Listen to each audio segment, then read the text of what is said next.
시간이 자꾸 이렇게 되는데 빨리 양도소득세 하고 넘어갈게요. 보통 저희 일하시면서 보시는 게 지금까지 한 종합소득세랑 양도소득세 채널 많이 보셨을 거예요. 그러면 도대체 양도소득세 내는 게 뭔데, 뭘 했을 때 도대체 양도소득세 내는 거야부터 봐야겠죠? 675페이지. 675페이지 보시면 양도소득 개념이 나와요. 여기 정의를 보시면 개인이 해당 기간, 과세기간에 일정한 자산의 양도로 발생하는 소득이다. 하면서 아래 내용이 나오는데 아래 사업적으로 행해지는 부동산의 판매로 발생하는 소득은 사업소득에 해당하므로 라고 나오죠. 이게 아까 제가 앞서서 말씀드린 그 내용이에요. 그리고 이 정의에서 저희가 또 봐야 될 부분 맨 처음에 뭐라고 나와있죠? 개인이. 법인은 양도소득세 안 낸다는 뜻이 이것도 아까 제가 앞서 말씀드렸죠. 왜냐하면 법인은 뭘 해든 법인세를 내니까 양도소득세 내는 게 아니에요. 그리고 보시면 일정한 자산의 양도라는 얘기가 나오는데 그럼 그 일정한 자산이 뭔데? 다음 페이지를 보시면 과세 대상 자산의 범위라고 나와 있습니다. 아까도 말씀드렸다시피 소득세는 다 열거주의라 그랬죠. 그러니까 여기에 나와 있지 않으면 또한 양도소득세를 매길 수 없다는 뜻이고요. 보시면은 어떻게 분류가 되어 있고 또 뭐 세율이 되게 다양하다? 이런 정도만 아시면 될 것 같고 두 번째 부분에 보면 주식 및 출자 지분이라는 얘기가 나오는데 이게 추후에 23년 1일부터는 금융투자 소득으로 간다? 라고 생각을 해주시면 됩니다. 그럼 우리가 양도소득이 뭔지 양도소득세를 내야 되는 자산이 뭔지 대충은 봤어요. 그러면 도대체 양도가 뭘까요? 양도의 정의가 뭘까? 그게 685페이지에 있는데요.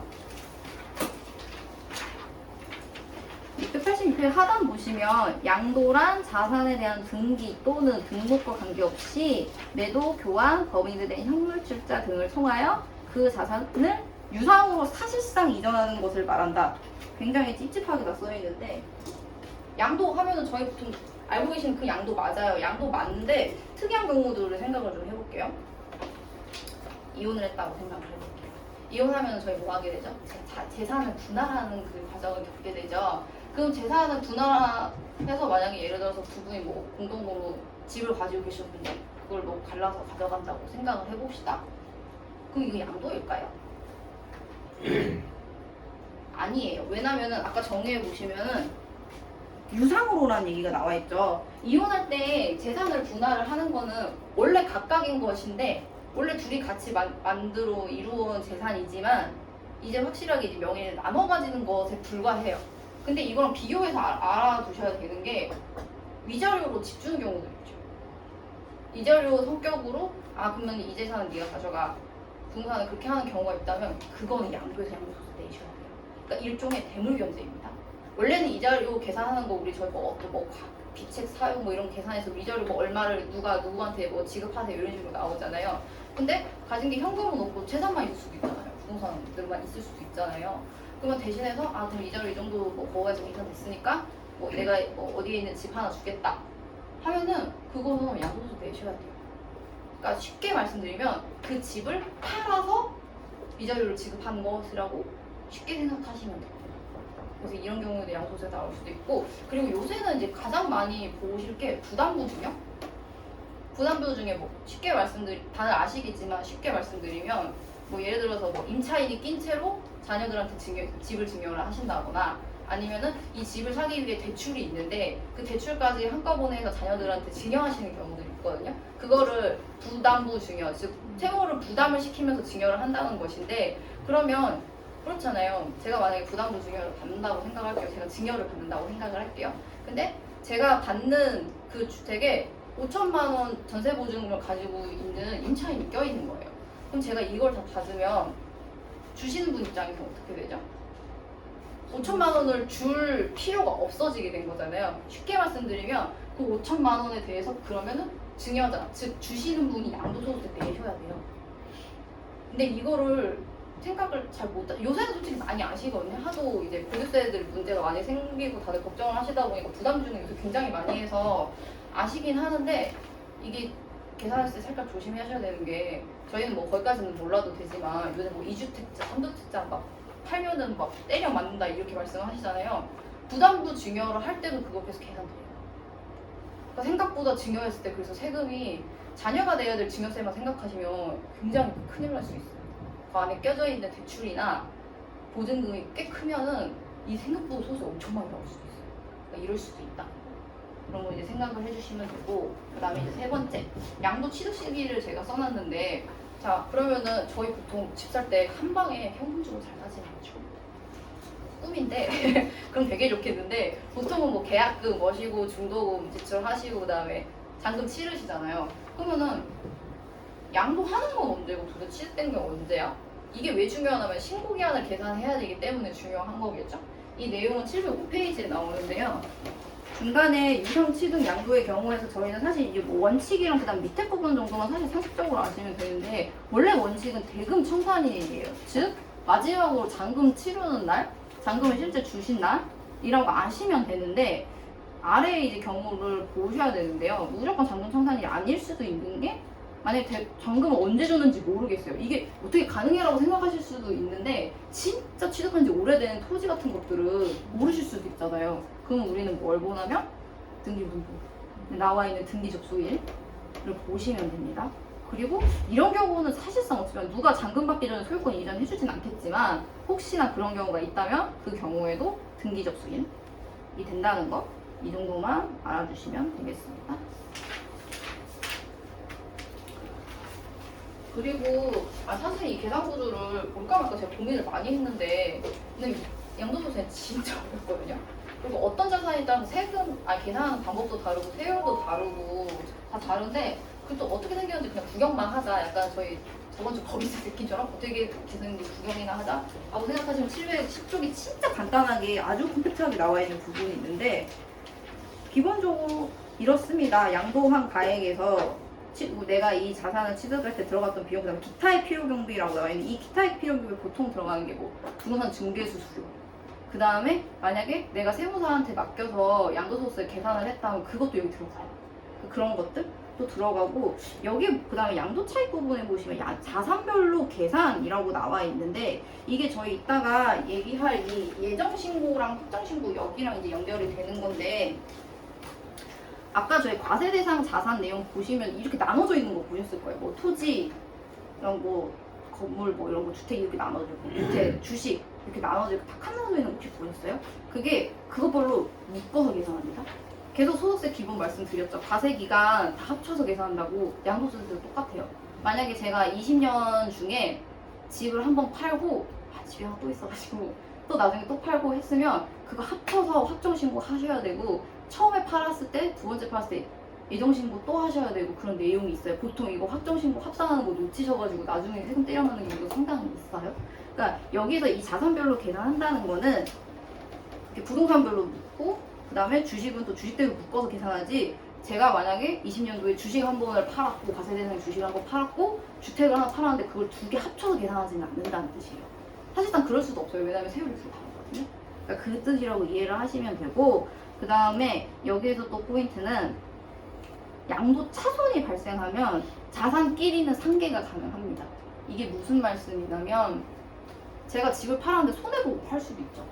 근데 20년 중에 첫 번째 팔았던 건 제가 이익이 났어요. 그래서 세금을 납부를 했는데, 두 번째 팔은 건 제가 완전 손해보고 판 거예요. 그럼 그 손해 마이너스가 나온 게 있을 거 아니에요. 그럼 같은 세율 구조를 가지고 있는 것이라는 전제하에 둘이 상계를 할 수가 있습니다. 그래서 간혹 집을 빨리 팔아치워야 되는 경우에 컨설팅을 할 때, 그러면 마이너스 나게 팔 것도 같이 12월 30일 되기 전에 팔아버리시라고 컨설팅 하는 경우도 있어요. 왜냐면 그거를 20년에 팔고 또 손해본 거는 21년에 팔고 하면 이게 한계가 안 되거든요. 그러면 아예 팔아야 되고 빨리 처분을 해야 되는 상황이라면 아예 20년에 먼저 12월 30일 되기 전에 팔아버려서 둘이 한번 퉁치시라고 이렇게 얘기해 드리는 경우도 있어요. 그래서 그거에 대해 의미가 있다는 거만 알아주시면 되겠습니다. 그 다음에 뭐 장기보유 특별공제가 있고, 이거는 쉽게 말해서 그거예요. 오래 가지고 있으면 공제해주는 게 있어요. 보통 이게 주택이나 뭐 건물 이런 데 들어가 있는데 이런 것이 있다 정도 알고면 되시고, 그 다음에 소득금액이 나오고 기본공제라고 나온 다음에 4개의 그룹으로 구분하여라는 얘기가 나오죠. 이게 아까 말씀드린 그거예요. 저희 아까 과세 대상 자산 이렇게 표 나눠져 있었던 걔네들 각각 250만원, 250만원 빼준다는 얘기입니다. 그래서 아까 말씀드린 것처럼 제가 20년에 주택을 한번 팔고 주식도 하나 받아야 되는 걸 팔았어요. 그러면은 둘 다 각각 계산을 하겠죠? 합쳐서 계산 안 한다며요. 그럼 각각 계산을 할 때 주택 계산에서 제가 이익 낸 거에서도 250만 원 빼주고 주식 판 거에 대해서도 기본적으로 250만 원 빼준다는 얘기입니다. 그럼 총합으로 생각을 제 기준으로 해보면 총 500만 원 공제 받은 거랑 똑같은 거예요. 이렇게 하는 계산이 있고 그 구분은 아까 앞서서 본 그 과세 대상 자산 그 구분에 따라서 각각 해준다는 거 그 정도 알아주시면 되겠습니다. 그러면 저희 이제 신고 관련 내용을 볼게요. 757쪽이고요. 757쪽이랑 759쪽 내용을 볼 건데 아까 말씀드렸듯이 제가 양도소득세는 예정신고라는 걸 해야 된다고 말씀을 드렸어요. 그럼 예정신고 도대체 언제까지 해야 되지? 저희 항상 신고 기한이 중요하니까 그냥 가운데 보시면 뭐 주식은 사실 뭐 빼고 생각을 하셔도 되거든요. 그렇게 많이 보는 건 아니라서 1번에 보시면 신고기한이 양도일이 속하는 달의 말일부터 2개월이라고 나와 있죠. 즉 제가 만약에 5월 1일에 집을 팔았다고 하면 예정신고를 7월 30일까지 해야 되는 거예요. 근데 만약에 이거 예정신고 안 하면 어떻게 될까요? 무신고입니다. 예정신고라고 돼 있으니까 왠지 부가가치세랑 비슷하게 생각해서 그거 빼먹었으면 조금 관세 되고 확정신고를 하면 안 되는 거 아니야? 라고 생각을 하실 텐데 양도소득세는 달라요. 예정신고 해야 된다라고 써있고요. 예정신고 안 하면은 이거 무신고로 되는 거고 무신고로 되면 차이가 뭐가 있죠? 부가대책 기간이 5년이면 7년이 됩니다. 예정신고를 안 해도 7년이 됩니다. 그걸 알아주시면 되고 그러면은 아니 예정신고하고 확정신고까지 전부 다 해야 되는 거야? 그게 궁금하시잖아요. 근데 여기 개요 부분에 뒷대 하단을 보시면 양도 차익이 없거나 결손금이 발생한 경우에도 이러한 예정신고는 해야 한다라고 나와 있거든요. 그럼 이 말을 반대로 생각해 보면은 어떤 말이냐면 제가 아까 계속 말씀을 드리는 게 한 가격이가 제가 집을 2번 팔 수도 있다고 말씀을 드렸잖아요. 그럼 제가 판 날 첫 번째 판 것도 예정신고를 할 것이고 두 번째 팔았을 때도 예정신고를 할 거예요.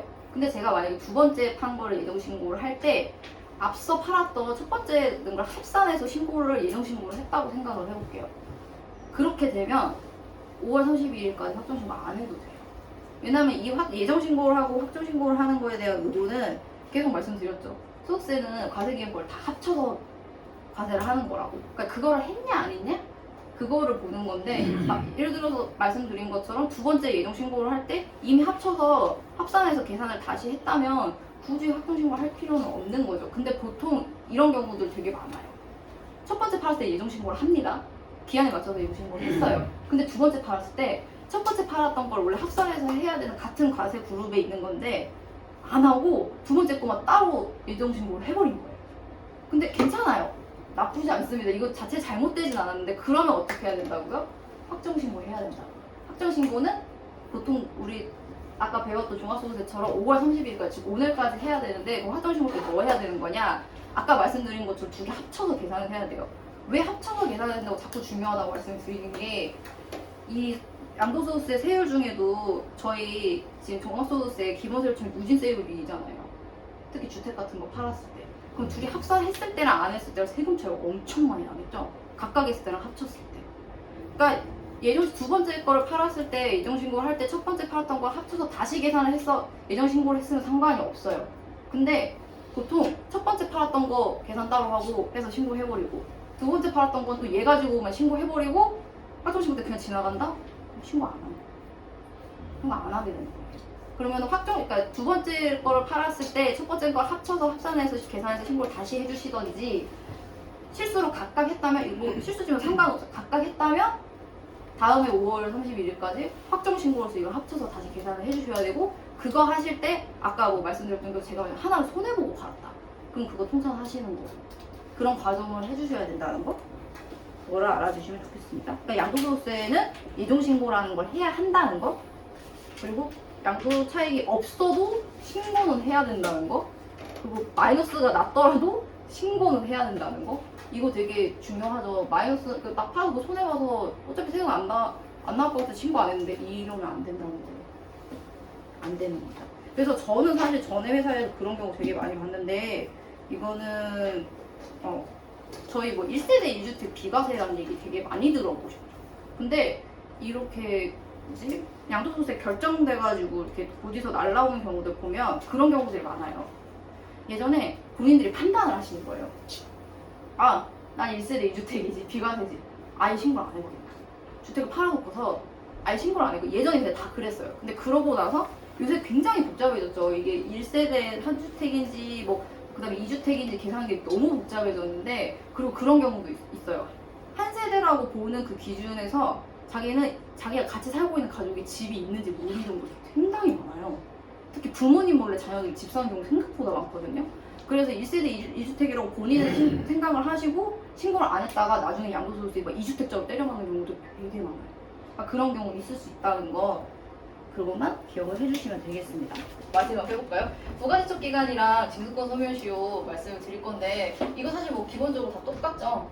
기본적으로 다 똑같은데 한 가지 이제 포인트로 아셔야 되는 건 아까 제가 말씀드린 거, 양도소득세는 예정신고라는 게 있다는 거. 그럼 예정신고는 아까 자기가 양도 시기가 언제냐에 따라서 2개월 말일까지 하셔야 되는데 그 기준으로 파악을 하셔야 되고, 아까 말씀드린 것처럼 포인트는 부가지적 기간에서 우리 무신고 7년인데 예정신고를 안 해도 무신고라는 거, 그 포인트를 알아주셨으면 좋겠습니다.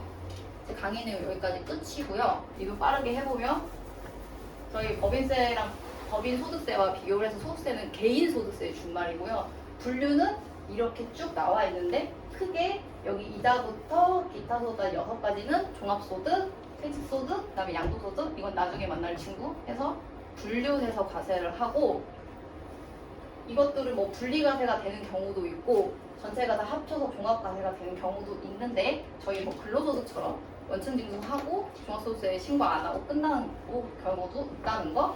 그리고 금융소득 종합과세라는 건 뭐냐? 쉽게 말해서 이자 배당 소득이 2천만 원을 초과하면은 얘네들이랑 다 묶어서 다시 세금이 얼마 되는지 비교해서 계산하는 거 굉장히 복잡한 내용이 있는데, 어쨌거나 합쳐서 신고를 계산하고 신고한다는 거, 저의 꿈이라는 거. 그리고 기본적으로 같은 소득인 것 같은데도 여기에서 분류가 달라질 수 있다는 거. 근데 실제 어떤 소득이냐를 보는 게 되게 중요하고, 저희한테는 딱히 그렇게 중요하지는 않지만 이건 지급하는 자랑, 그다음에 받은 사람의 신고하는 것들, 뭐 원천징 세율 이런 것이 달라지기 때문에 이 분류가 중요하다고 말씀을 드렸고, 여기 어디에도 해당이 안 되는 기타 등등은 보통 기타 소득에 들어가는데, 소득세는 열거주의라서 이것 또한 기타 소득에 법에 열거되어 있지 않으면은 소득으로 과세를 할 수가 없다는 거.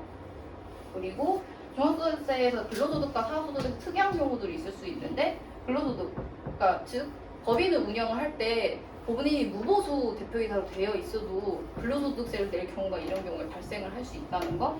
그리고 사업을 하실 때, 공동사업을 하시는 경우에 특수한 경우에, 그러니까 손익부를 거짓으로 하고 특수관계인, 생계를 같이 하는 특수관계인에 해당을 한다고 했을 때는 합상, 즉 주된 사람한테 다 몰아서 세금을 계산하게 할 수가 있고, 그런 경우에는 연대납세 의무를 다 같이 진다는 거 알아두시고, 그 다음에 소득세 그렇게 과세기간 계속 다 1월 1일부터 12월 31일까지라고 하더니 폐업의 경우는 똑같이 그래서 5월 31일까지 혹은 6월 30일까지 신고를 하면 되지만, 비교해서 부가가치세는 아니라는 거. 그 다음에 만약에 사망을 하시게 되면 신고 기한이 5월 30일이 아니고 달라지는데, 이거는 상속세 신고 기한과 일부러 일치를 시켜 놓은 거다, 납세자들의 편의를 위해서. 그리고 부가대적 기간은 보통 아시는 대로 5년, 7년, 10년 이렇게 있는데 6월 1일부터 보통 계산을 하지만 6월 31일까지 소득세를 신고하시는 분들도 있기 때문에 그분들은 7월 1일부터 계산을 해야 된다는 거. 마찬가지고 과소 신고했거나 무신고하게 되면은 고지 납부 기한의 다음 날부터 5년, 10년 징수권 소멸시효 계산해야 된다는 거. 다들 아실 거고, 양도소득세, 도대체 양도소득세 내는 게 뭔지, 뭘 팔아야 되는 거야? 에 대해서 내용을 배웠고, 그 다음에 파는 게 뭐지? 라는 거에서 내용을 배웠습니다. 그래서 뭐 이혼할 때 뭐 재산분할 하는 거에 대해서는 양도소득세 납부하지는 않지만, 위자료 명목으로 재산을 넘기게 되면 그거는 양도소득세 과세 대상이 된다는 걸 배웠고, 그 다음에 양도 취득 시기 내용을 배웠는데 무조건 등기 접수일이 아니라는 거. 대금 청산일이 우선이 돼. 만약에 대금 청산이 언제인지 모르겠다, 혹은 대금 청산보다 등기를 더 빨리 했다, 그러면은 등기 접수일. 보통 그래서 보통 똑같죠. 보통 똑같고, 그냥 계산 구조 간단하게 보셨고, 양도소득세는 특이하게 예정신고라는 걸 해야 되는 거고, 그룹별로 또 합산해서 다시 계산을 하는 경우들이 생길 수 있고, 예정신고를 안 하는 것도 무신고에 들어가서 부가세적 기간 7년이 될 수 있다. 여기까지 말씀을 드렸습니다. 끝났습니다. 네. 아, 네.